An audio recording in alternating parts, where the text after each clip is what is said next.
my beloved Boss Mike Severa.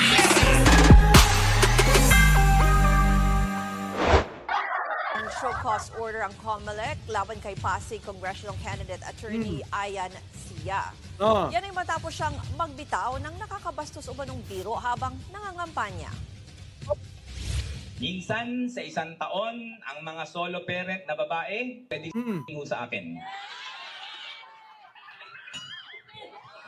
Yun nung interesado, magpalista na ho rito sa mesa sa gilid. Biro lang ho, may asawa na ho ako.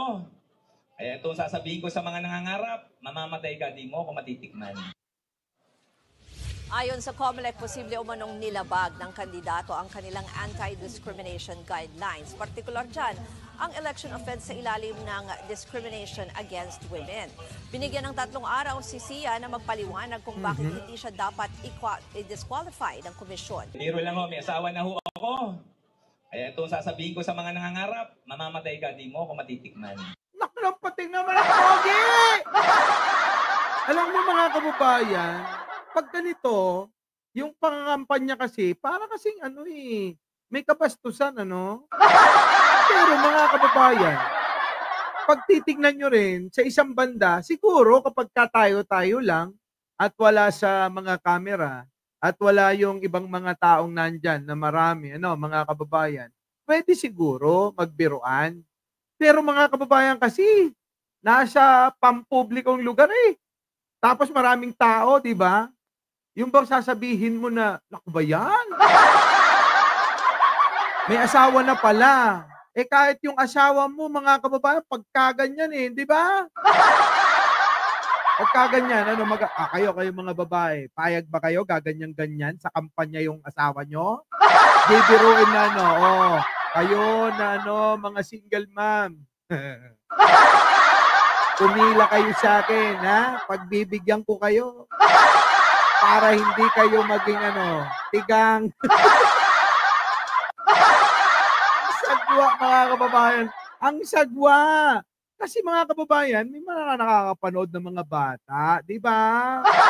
Sabi rito, pwede yan sa comedy bar, di ba? Kasi, si Kuya bakit ba naisip mo yan? Ayan tuloy, ano nangyari sa'yo? May show cause order ka na. Di ba? May show cause order na to si Kuya, mga kababayan. Eto. Game. Naghain na ng show cause order ang COMELEC laban kay Pasig Congressional Candidate Attorney Ayan Sia. Kasi kapalit din yun Pwede pa lang yun, Pag nangampanya ko, halimbawa ako, politiko, nangampanya ako, pwede pala na, kapalit ng boto nyo, katawan ko. Pwede ba yun? Di ba bawal nga lahat na sa tinakdang panahon ng kampanyahan, bawal yung may suhol. Tapos yung isusuhol mo, yung katawan mo. Tapos pila-pila pa. Aba, parang mga kababayan, kahit hindi na ako maging kongresista. Kung laging may nakapila. Grabe! Ibang klase na congressman nyo dyan, Hoy, mga taga-Pasig, mauntog kayo. Yan, yung congressman ninyo, nanalo na ba yan? Parang yan yata yung laging Yan yung, mga kababayan, yung tinalo ni Vico Soto nung nakaraan, Eto na. Yan ay matapos siyang magbitaw ng nakakabastos umanong biro habang nangangampanya. Yun, bastos talaga, mga kababayan. Nakakabastos talaga. Di po ba? Nakakabastos talaga. Kasi mga kababayan, gamitin mo ba naman Parang, may pagnanasa ka ba sa mga single mom? Di ba, Fan siya ni Digong. Kaya nga, parang, ewan ko ba tong mga grupo ni Digong, sige, tuloy. Minsan sa isang taon, ang mga solo parent na babae pwede sa akin. Hindi yan, mas maganda tong isa. Nasa yung Boss Mike. Yung talagang banat niya. Ito, pakinggan ninyo. Yan. Para sa mga solo parent ng Pasig. Minsan sa isang taon, ang mga solo parent na babae na nire-regla pa. Nay, malinaw, nire-regla pa. Kita nyo, may nire-regla pa. Sabi mga kababayan, Oh, malinaw ha, may nireregla pa. So pagka wala ng regla, ano yun? Wala na. Ganun yun. Ha? Nasaan na yun? Ito. Oh. Pagka wala ng pagka hindi na nireregla, di na pwede sa kanya. Grabe no? O ulit, oh. Ito ang bag ko para sa mga solo parent ng Pasig. Minsan sa isang taon, ang mga solo parent na babae na nireregla pa, malinaw, nireregla pa. At nalulungkot. Minsan sa isang taon, pwede sumiping ho sa akin. Grabe, pwede daw sumiping sa kanya. Pwede pala yan, mga kababayan? Pwede ba yan? Mukhang hindi pwede to eh. Kaya, show cause order siya sa COMELEC. Mga kababayan ha, kapag kaganito kandidato nyo, bahala na kayo dyan. Hindi ko siya kilala. Oo, nakita ko lang. Pero mga kababayan, parang may mali talaga. Kasi mga kababayan, kahit sa basketball court yan o kahit sa barangay nyo lang yan sabihin, tapos tumatakbo kang kandidato, pero mo sasabihin mo yun? Ha? Basta nireregla pa? Pwede daw sumiping. Oo. Ano ba yung siping? Oo, ano ba yun, JC Cheats? Ano yung siping ay Chang? Hindi ko maintindihan. O siya, ano nga ako? Paliwanagan. Hindi ko maintindihan yung siping. Ano pa ginagawa pag nagsisiping?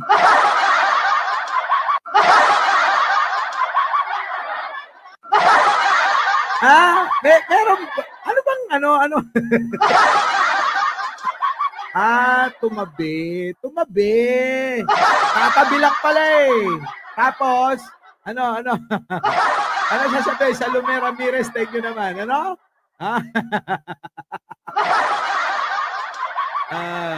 Ay, Chang. Ayoko magsalita. Sino na nakaranas kasi ng siping? Ay, Diyos ko! Kung ano ba naman itong mga politiko namin dito sa Pilipinas? Yung isa nagpapanggap na pastor, pero manyakis pala. Diba? Yung isa naman naging presidente, kala mo totoo, pero mambubudol pala. Mga kababayan? Oh. Nakakainis, mga kababayan, yung ganito, no? Ang laswa. Oo, pwede naman, alam nyo kasi ganito yan. Ano? Aminin natin, di ba, Argo? Yan, pinag-uusapan natin, kunyari, tayo, di ba? May jowa tayo. Yung tayo lang dalawa. Di ba, 80? Kasi mga kababayan kung dalawa lang tayo sa kwarto, kasama nyo yung babae, yung asawa, o kaya yung girlfriend ninyo, yun, mag-usap kayo ng kabastusan. Kahit gaano karumi, mga kababayan, pwede. Kasi kayo lang dalawa nakakarinig. Kasi nagiging bastos na yan kapag dumami. Diba? Tulad yan. Si Boycie nandito. Tulad niya, si Digong, sabi ni nung kakampi nyo, Boycie. Ano sabi nung kakampi nyo? Walang yang yun. Naalala ko tuloy, mga kababayan. Naalala nyo ba yun? Yung kakampi nila? Sino yung Boss Mike? Ito. Yan o. For 1 week now, mahigit. Ayan. Because of what happened to Tatay Digong and in solidarity of Tatay Digong. Dahil nandun nga siya nakadetain. At wala siyang sex. Ako din, hindi kami nag-sex ni Tatay Digong. Pinoproblema pa talaga ng babae na yun yung sex ni Rodrigo Duterte, Ginoo ko Lord. So talagang nahihirapan na ako. Hindi ko alam kung kakayanin ko yung complete solidarity with Tatay Digong, no? Boycie, tirahin mo na to! Tigang na, oh! Tirahin mo na! Lang yan. Cecilia Madrigal, thank you naman. Di ba? Ayan, eto, bagay na bagay sila. Bakit na ganito yung mga DDS, mga kababayan, ang hihilig nila sa kamunduhan. Samantalang tayo, nakakapagtiis tayo kahit gaano katagal yan. No? Pero sila, talagang lantaran. Hanggang sa social media, dala-dala nila. Yung isa naman na kandidato sa harapan ng constituent niya. Yung mga single mom daw, baka gusto nyong pumila. Pag pumila kayo, kumuha kayo ng schedule, ha? Kasi baka mga kababayan, pagdating sa inyo, tubig na. Ay! Tubig na, mga kababayan! Parang ito, bakit ganito mga DDS? Ewan ko! Manang Aimee, tanong ko lang. Manang Aimee, ikaw ba may ganyan pa? Tanungin nyo nga si Manang Aimee kung may ganyan pa siya. Kasi, tandaan nyo kapag kaganong mga asta, nakakaduda. Manang Aimee, hello! Meron ka pa ba daw na ganito? Baka wala na, kaya laging mainit ang ulo mo. Yung mga maiinit daw ang ulo, ganyan no? Pagka wala daw totoo ba yun? Sa mga babae, paki-comment naman mga kababayan. Sa mga babae, ganun ba talaga?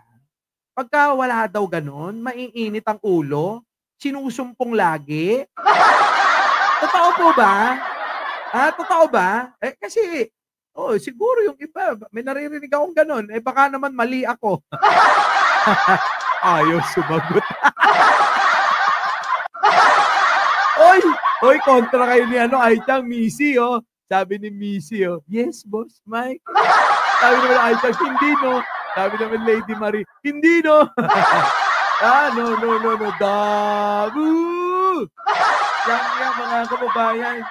Diba? Tignan nyo to. At siya. Eto. Bagay na bagay silang dalawa. Hindi ba totoo? Talaga ba? Jacqueline Corpus? Maru-maru? Talaga? Mali? Talaga? Bakit ganun? Sabi ni... Paano mo naman nasabi Benjamin Bernardo? Babae ka ba? Yung babae lang tinatanong ko rito. Kasi, diba? Hindi ko maintindihan Si Manang Aimee, parang laging galit Parang laging mainit ang ulo. Kahit na ng pagpapaganda niya.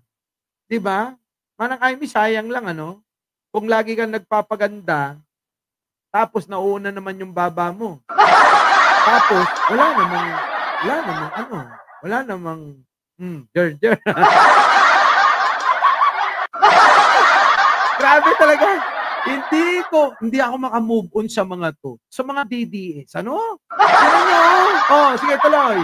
Tapusin na natin to kahit replay.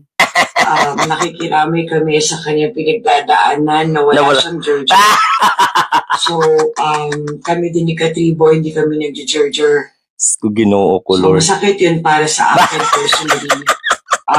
Hirap na hirap ako. Pinagdadaanan ko talaga yan. Parusa yan sa ako, sa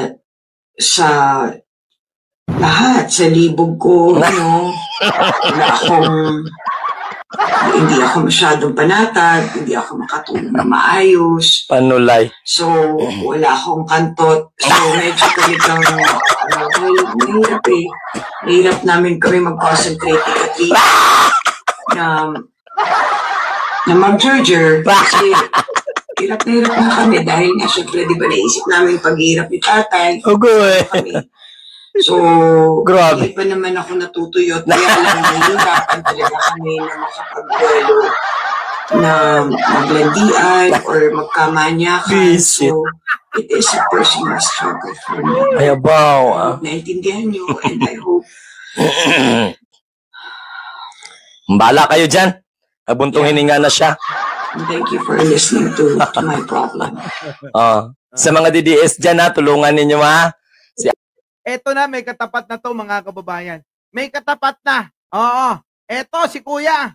Ang katapat. Oy ate, huwag kang mag-alala. Kongresista pa. Oo. Eto. Oo, tumatakbo. Kongresista. Oo, eto na ang sagot. Sagot sa kahirapan. Sa mga pangangailangan. Sa mga kakatihan. Manang Amy, baka gusto mo rin daw pumila. Sabi na, Manang Amy, para naman hindi ka na nag-iinit ang ulo dyan. Pumila ka kaya din eh. Ito na. Pasok. Para sa mga solo parent ng Pasig. Minsan sa isang taon, ang mga solo parent na babae na nireregla pa. Nay, malinaw, nireregla pa. Seryosong-seryoso siya mga kababayan, ano?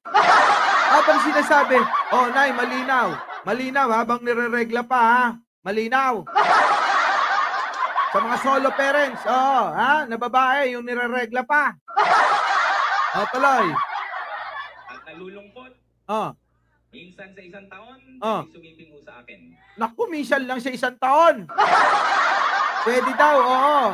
Pwede daw, kakangkangan siya. Walang yan na nangyayari sa mga politiko natin. Ayoko na sa art. Putik na yan mga kababayan, pati yung mga DDS no? Sumasabay Akala ko mga DDS lang, pati pa namang kandidato. Oh, sige tuloy. Oh. Biro lang ho, may asawa na ho ako. Nagbibiro lang daw itong kandidato nito sa...